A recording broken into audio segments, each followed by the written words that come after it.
Well, hello, channel surfers. This is Lauren, your friend and attorney host who loves to overanalyze everything, including my favorite reality TV shows.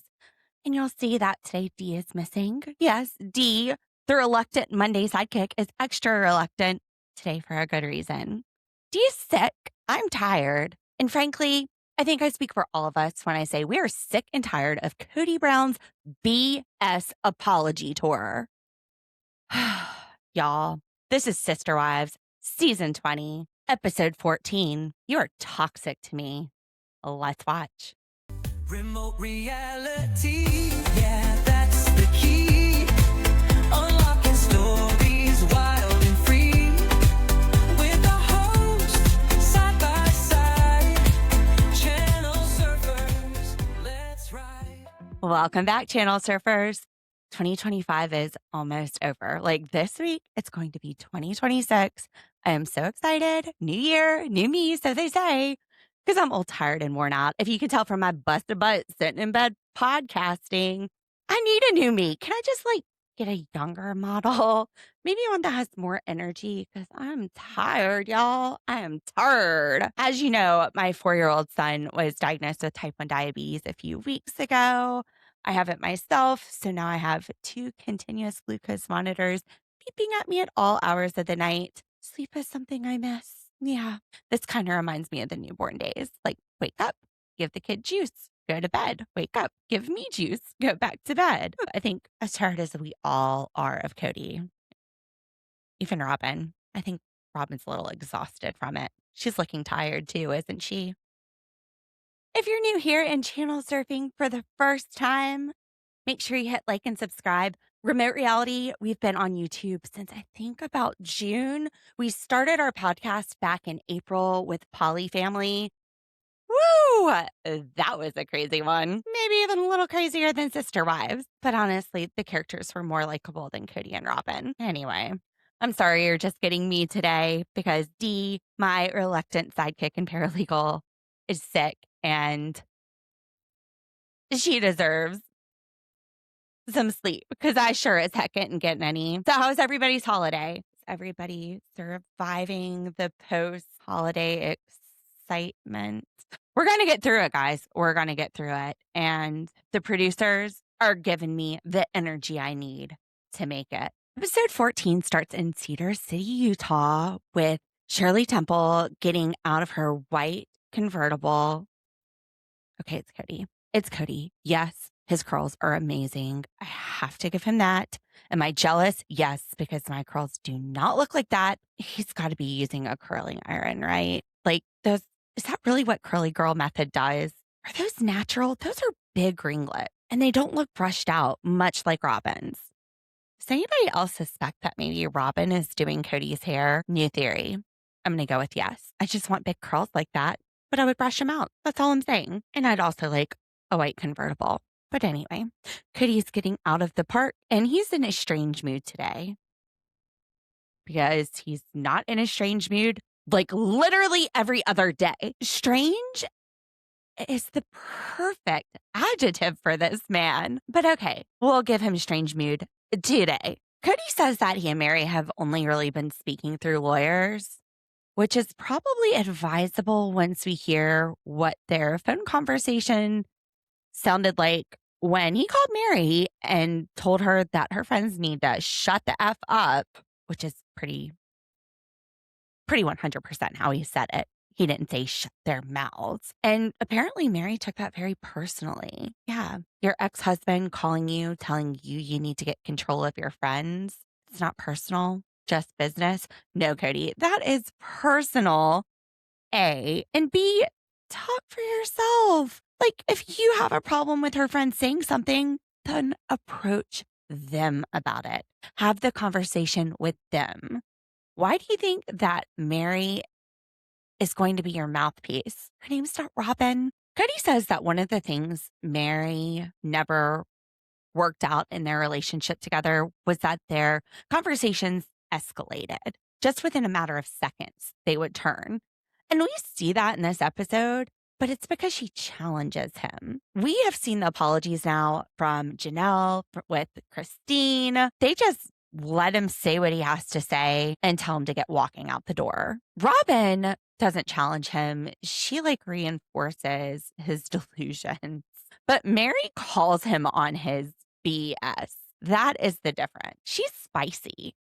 And I love it for her in this episode. So next we are going to venture out to North Carolina, right over here on my side of the coast. And we've got Janelle gardening. She says it's easier to garden in North Carolina than anywhere she's ever lived. Personally, I don't know. I do not have a green thumb. Growing up, I would go help my grandparents in their gardens. They were from southeastern Virginia and North Carolina. And they had everything: tomatoes, squash, cucumbers, grape, bell peppers, snap beans, figs. So that's probably the only gardening experience I have. I do have to say, though, nothing beats fresh garden vegetables, like fresh garden tomato with some Duke's mayo on white bread, little salt and pepper. All right, it's almost lunchtime. Also, homemade candied jalapenos. Made some of those recently. And I saw my brother yesterday. He was mad that I didn't bring him more. They're real good, y'all. Anyway, Janelle, we ain't farming flowers today. We are farming turnips. Big old turnips. And Maddie, she didn't just fall off the turnip truck. So Janelle is talking about getting a spiritual release from Kody. And Madeline's worried. She wants to make sure that her mom isn't trying to get back into this polygamy thing. Like, you don't believe in the religion anymore, so why are you doing this? Polygamy is toxic. Mom, why? Why take this spiritual adventure back out to Utah? I have to agree with Janelle here. The alternative, what is on the line, is an eternity with Kody.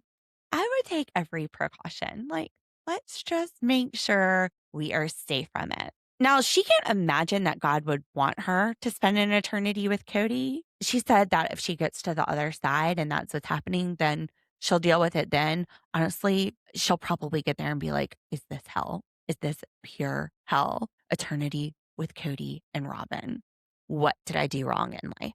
And because Janelle didn't have a legal marriage and she doesn't have a legal divorce, like that court order, symbolically, I could see a spiritual divorce meaning something to her. Now, Kody just talking BS again, sitting in the ITMs saying if a man asks for a spiritual divorce, it's like, it's impossible. A man cannot ask for a spiritual divorce in his religion. My BS meter was like the sirens are going off. Anyone else have like big sirens going off? Look, I am not part of this religion, but here's my problem. Meri wanted a spiritual divorce. If you really wanted one, then why not go with your wife when she says, I want to go get one, and get one with her? Go support her in getting the spiritual release. If you really want one, why is it that you can't even remember that Janelle has texted you asking for one? This isn't some fly-by-night conversation. This is saved in your messages, Kody. So yeah, if a man really wants one, he can at least support his former partner in getting it. But pretending like the conversations don't exist and not being supportive doesn't really scream, oh, please, church, let me have a spiritual release. No, does it? Actions speak louder than words. I have to say, I really liked Maddie's tie-dye baby carrier. That was really cute. It had some sort of loop in it. I don't know. The type that I had, you have to like wrap yourself into a pretzel to get into it. Oh, in confession, I had it before I had kids. I actually used to carry my little 7-pound Shawini around in one. Yeah, I was that dog mom. Don't judge. He was cute and feisty. It was safer for everyone. Anyway, Meri gets out of her car in the parking lot to meet with Kody, and she's walking up with her soda. Kody and Meri have only talked through attorneys for a while, which Meri found awkward. I hate that she had that experience. Different attorneys see their job in different ways. To me, you're going to have adversarial sides whenever you have two different sides. And a big area of my practice does deal with property. And this is what Kody and Meri were doing. They were dealing with property division. potentially what we would call a partition. And I've talked about that before. And Dee's not here to get me off of my law soapbox. So I'm going to try to keep this short. But at least my point of view is you can have adversarial positions without being adversaries. The whole point of the law is to make sure people's rights are protected. Like at the end of the day, make sure that you're doing what the law requires, that Meri is getting what she would be entitled to. And actually, in a partition action, when you're dealing with what we call specific performance through real estate, oh God, he's going to kill me. This would also be a court of equity. So it's not necessarily monetary damages that are awarded if you're looking at selling a property, forcing the sale of property. So courts of equity, sometimes they look at remedies outside of law, not that are different than what the law says. They have to still craft a performance that the law intends the results to. Anyway, equity means fairness. Oh God, I sound like Kody Brown trying to use big words. Ugh, gotta go brush my teeth, wash my mouth out after that. I am so sorry for the law rant. See, this is what happens when you get sick. But anyway, when I have clients, I'm talking to the other side's attorney. So the attorneys are doing the talking. And then I go back to my client and I explain the sides, try to do it in a way that doesn't have all of these emotions attached, even though they're very emotional situations. You just have to give them the facts, let them know what they are looking at, and be that voice of reason. And it doesn't have to be unpleasant. And sometimes it does get unpleasant. Like if you have another side and the other party isn't listening to their attorney and they're refusing to work anything out. And as I say this, I realize this may be what Kody's attorney was dealing with, speculatively, in my opinion. Anyway, I digress. Dee is going to kill me. Back to the parking lot. Kody asks if Meri wants a hug or a handshake. And Meri's like, I don't know. I don't even want you here. I didn't even want to be here. I don't want to touch you. I don't want you to breathe on me. I don't know what you're carrying around on you. And she puts her hand out to be like, I don't know. And Kody goes in for a hug, and it is the most awkward hug. It's one of those, I'm just going to tap your shoulder and back off kind of hugs from Meri's side. Kody, she's not excited to see you. None of these exes are excited to see you. Read the room. And as soon as we get to the hug, the attempt at brainwashing starts. Meri points out how Kody and Robyn didn't even say hi to her last time. And Kody tries to shift that situation on Meri. Like, no, Meri, you're the one that was being weird. When Meri was sitting there staring a hole into their heads at Coyote Pass, just waiting for somebody to glance her way. Usually you can feel someone's gaze on you. Like, is this Kody and Robyn not feel that? Some sort of secret power? As if Kody read some sort of book on how to be friends with people. He's asking Meri what's going on in her life. And understandably, she don't want to share that with you. Dude, you're a stranger. I don't know you. I trusted you with my life. And look where we ended up. Why do you even feel entitled to any details about me? This is not show and tell. Why are you here, dude? Cody's just trying to be friendly, though. Trying to be friendly, but you don't have to be my friend. Exactly, Meri. What is Kody trying to do? It's up in the air. Cut to Robyn in the diary room, who looks like she's just zapped, just out of it. Even the way she's talking is kind of monotone. And I don't believe any of what she is saying either. When Kody and I were together, I didn't hear about his other relationships because that was separate. That was not me. I don't have to be there now because he'll come back and tell me everything. I used to need to be there. Oopsie, I did too much inflection there. Because he wouldn't tell me, but now he will tell me everything so I can just sit at home with my dolls and my kids and my stories on TV and my credit card and QVC. I'll get this story when he comes home. Let's take a poll. Who believes that Kody didn't tell Robyn anything about his other relationships? while he was still married. All right, anybody you in the back? No. You were just scratching your nose. Okay. Yeah, no one believes that. In fact, I'm pretty sure on this show, Robin has talked about how she tried to help Kody through relationships. She had her nose so far up Mary's butt because she was stuck between Meri and Kody that even a bidet wouldn't have helped at that point. BS. We get to see the multiple personalities of Kody. First, we have psychic Kody Cleo, who gets this vibe. He just senses that Mary's sore. No, Kody, that is indifference. That is, I don't like you and I don't want to be around you and I don't know why I'm here. You don't have to be sore to not like somebody and want to be around them. You can just decide that you're done with their BS and that you don't want anything to do with them anymore. Kody also blames this soreness on the lawyers. And then I start to get this creepy serial killer vibe. Did you guys catch this? He tells Meri, our last conversations have been through lawyers, and you got all of your share of Coyote Pass, and you should be happy. And Meri is staring at him the way I think I stare at him in every episode, which is I cannot believe the words spewing out of this man's mouth. And he looks at her and takes his pointer finger and thumb and pulls his lips up into a smile, telling her to smile. It was so gross. He's there to apologize and be friendly. This is your idea of friendly? What are you going to do next? Cut slits in her mouth to make her smile after you murder her? 911, there is a serial killer at this park. And then he starts talking about water under the bridge.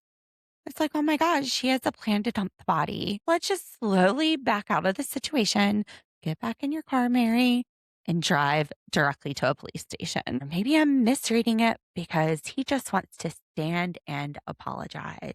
Kody in his apology. He says apologize so many times. Meri is finally like, this is not genuine. Stop saying I apologize, which is exactly what Dee said last week. She said when use the word apologize, that doesn't sound sincere.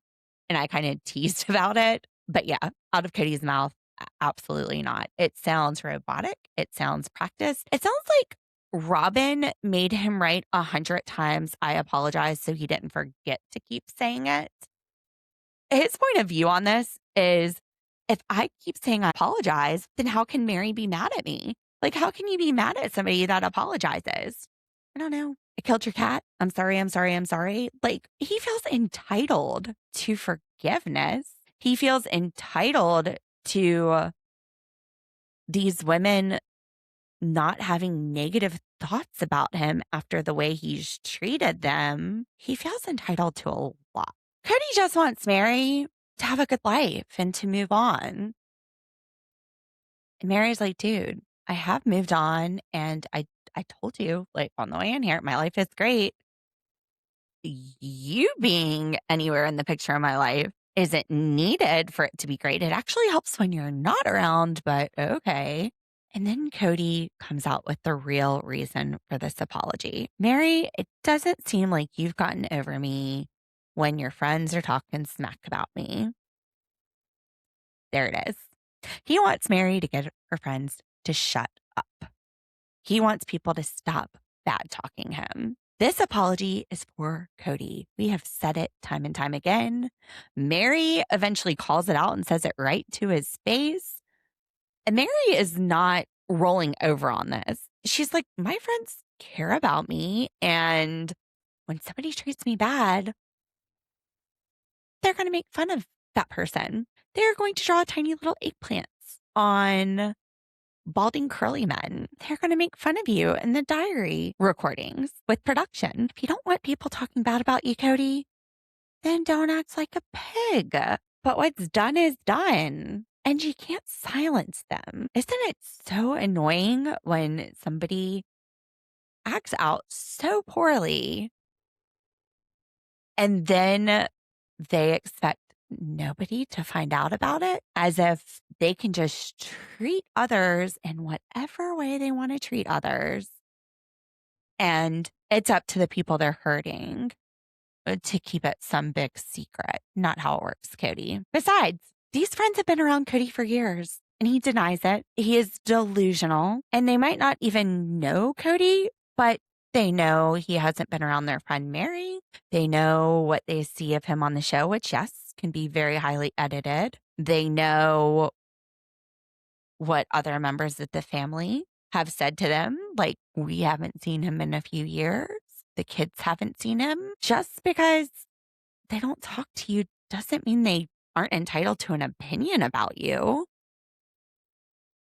Now, Kody's opinion of Meri's friends, that they're bitches, that's none of Meri's friends' business, what he thinks about them.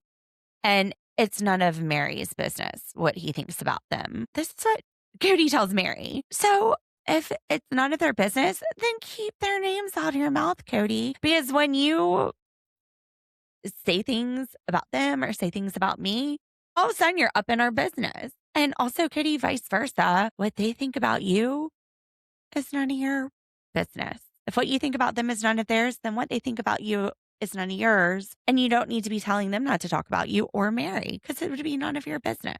It's so hypocritical. Does anyone else experience the sensation when watching Kody's apology where your mind just kind of goes numb because you're trying to process logically what is being said? And you're just like, this is not making any sense. Like, make it make sense. I see that look on Meri's face. And I know, like, brain completely shutting down and numb, just in disbelief that she's even hearing what Kody is saying. Like, can someone be that stupid? David and Christine, they are redoing their basement and they're on a budget, but Christine maybe didn't budget for everything. It's probably okay because David does drywall. That will definitely help with some of the expense. I bet he has some connections in the business. And she's also not sharing a budget with 3 other wives. So, all in all, probably more simple than the Vegas houses. They want to make the downstairs area into its own little apartment. So when the kids come to visit, or maybe even in the future with their mothers, they don't know what's going to happen, but they might need to be caretakers. Now, there is insulation just hanging all over the place. I felt itchy just watching it. Like, it's hanging down into storage basket. It's like that Pink Panther cotton candy fluff all over the place. Basement wife. I don't think this is the first time the show has addressed basement wife. I remember it a while back. But Christine explains the double meaning. She said in a lot of homes, there's usually a basement and one of the wives goes down there, but also symbolically, you're at the bottom. The other wives are over you. And when they were in the Lehigh house, Christine was the basement wife. She volunteered to do it, but she had kids. It just made sense for her to be down there at the bottom. Just thinking about it gives her a lot of anxiety.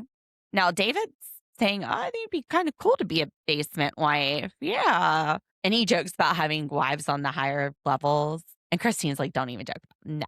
No, we're not going there, David. But Christine said that in the basement, she could hear everything that was going on with Meri. The ceilings are really thin. Everything. She heard them fighting. And then I started thinking, like, Meri probably wasn't sleeping with Kody. I feel like that had been off the table. So what was she hearing? In the fights, was it Meri like screaming at him because he couldn't get it up? Did she hear Meri being constipated and trying to poop on the toilet? Did she hear Meri talking on the phone to Catfish? Does Meri have horrible taste in music? And Meri continuously plays one song, and Christine's like, if I hear that song one more time, swear. Is Meri a bad singer and she likes to sing in the shower? I don't think Basement Wife would be terrible. If there was a storm or something, then I would feel safe. Maybe if the walls were thicker, it would be a cooler experience. I don't know. We don't really even have basements here in Charleston, South Carolina. The sea level, we're low. We're close to sea level. There's not much digging for basements. I guess that's why we don't have them. Back at the park with this Meri and Kody apology, Christine and Janelle both got treated to a restaurant. Why are we meeting Meri at a park? Because there's woods nearby where Kody can dispose of the body. I agree with Meri. These vibes are weird and they are not giving goodwill. Kody tells Meri that he's sorry for how he feels about her friends. And I love it. I love this part. Meri says, Kody, you are entitled to feel however you want. You are entitled to your feelings, but you are not entitled to tell me your feelings. Look, I'm not your therapist. I'm not your friend. I'm not your shoulder to cry on. I know Robin doesn't want to hear it, but go tell someone who maybe pretends to care. I don't know. There's a rock. Go get a pet rock. Circa 1980s. Anyway, and then Kody starts talking about furniture floating down the river and he's not going to go and grab. I don't know. Like, why is the furniture in the river? I've got questions. I think he means baggage. Meri says, I didn't even bring that much furniture, which was supposed to be a joke. And Cody's like, oh, okay. I'm sorry. I don't think you're funny. Oh, I guess Kody and I agree on something. I almost want to laugh at it just so I don't agree with Kody on that. Anybody else? Anybody else do like a little chuckle? Like, okay, I do see that's funny. I don't want to think like Kody in any way. Then you get kind of scared. You're like, did I just agree with him on something? And Meri's not funny. And then you start questioning yourself. Just me. This is what lack of sleep is doing. And we finally get to the part that I talked about at the beginning where Kody says he's going to just keep on apologizing because how could someone hate him if he keeps apologizing? Even though this is after Meri said, stop saying I apologize. It sounds insincere, circa D last week. And then it's just like diarrhea mouth apologies. But I feel like this is where his speech kicks in. He apologizes for not saying I love you. He apologizes for how toxic he was during their breakup. He apologizes for not being there for Meri in Las Vegas.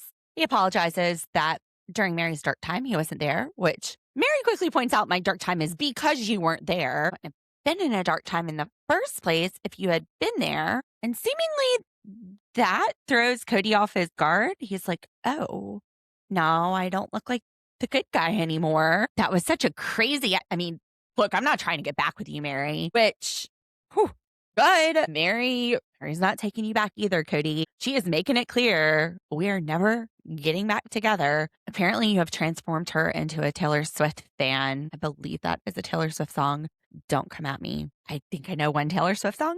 Shake It Off. But is she referencing Taylor Swift? You guys, I'm still stuck in like late 90s, early 2000s hip hop. Sorry, Bear Share came out. I never had to move past that time.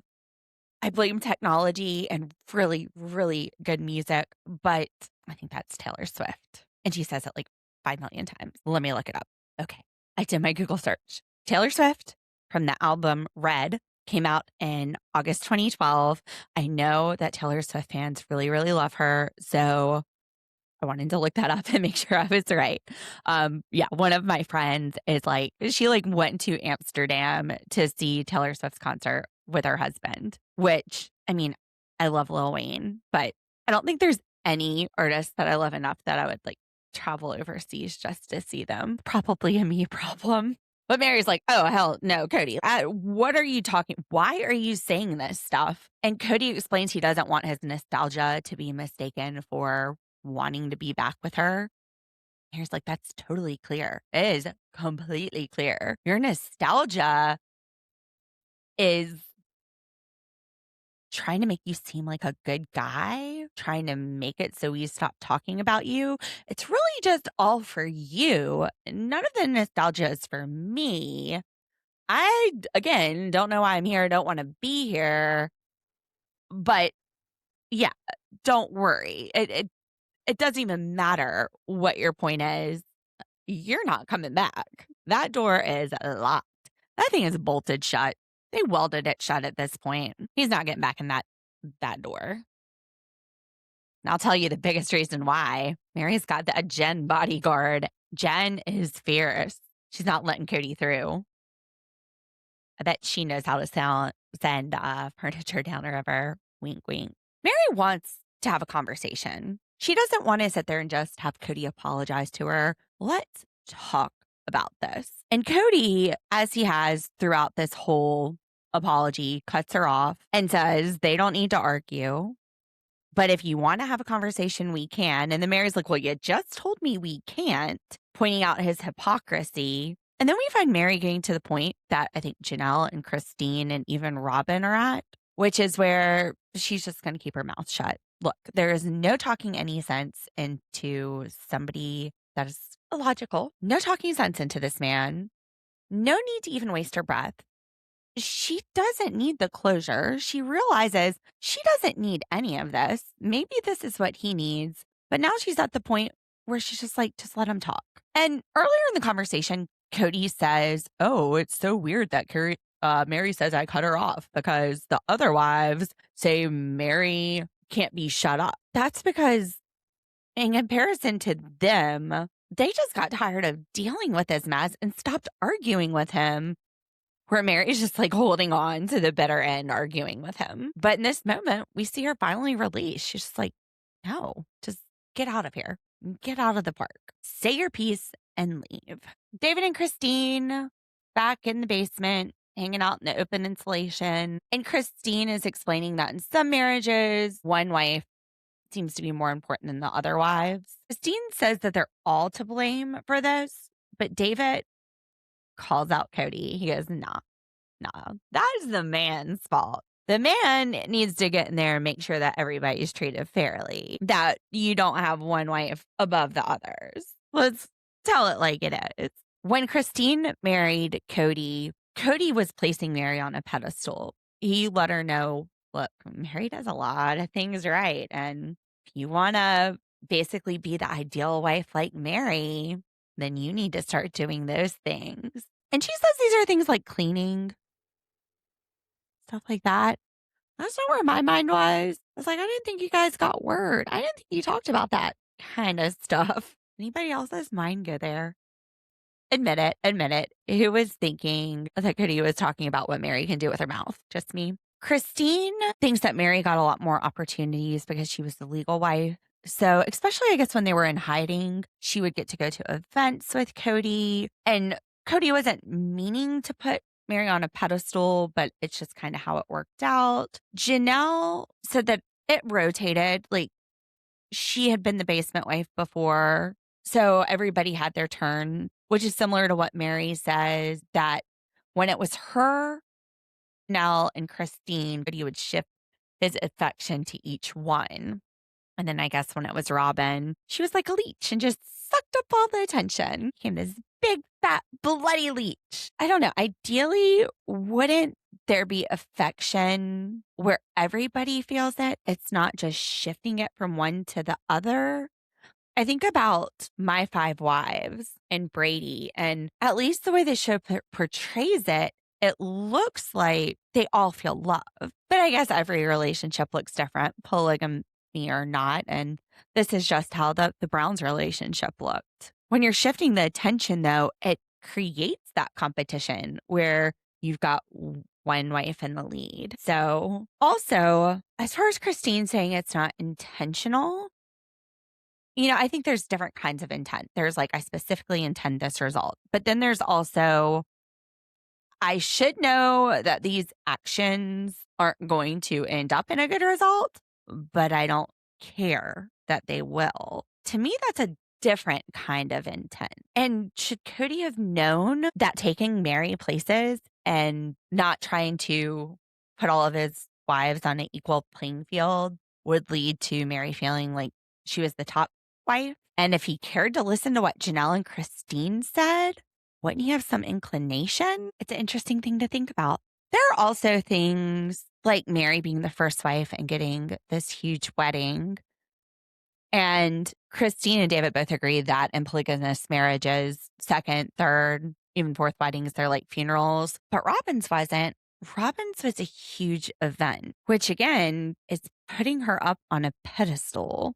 If you're trying to treat all your wives the same and it's not tradition to have a huge wedding for your fourth wife, even if TLC is offering to pay for it, like respect the boundaries and give her the funeral for a wedding she deserves as the fourth wife.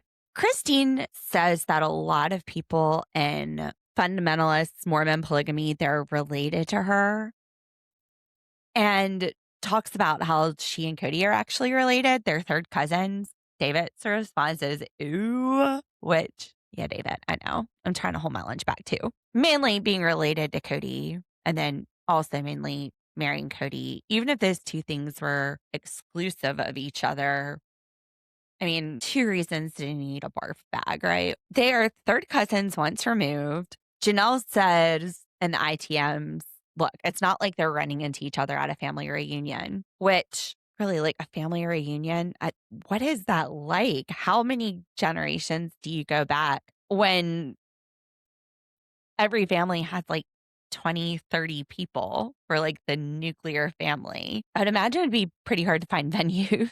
It's legal, so I guess it's not gross. I just think, at least with my family, the genes need to spread out a little bit more. We need a little mixture. We need a little culture in this mix. I definitely couldn't do it.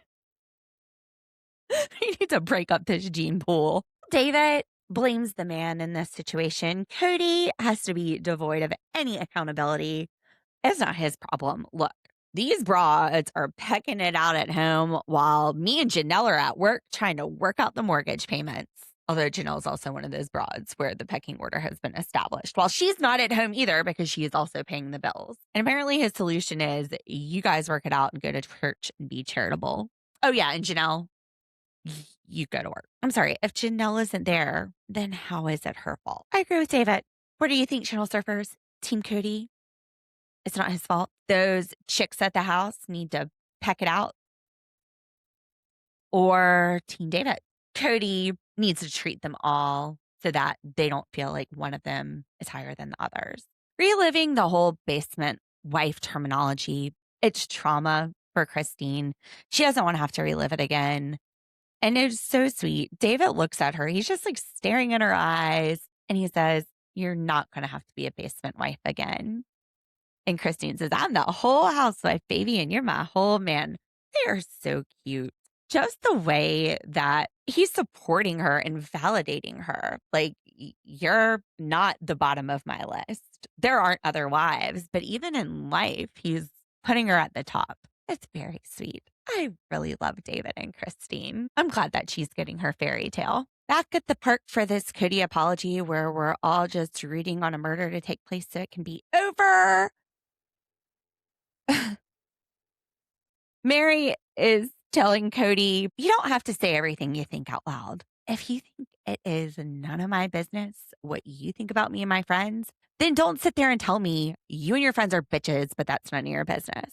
Because Kody, I got a lot of thoughts about you, and they don't come out of my mouth. Because trust me, there's a lot that I could say, and it's not cool, and you wouldn't want to hear it.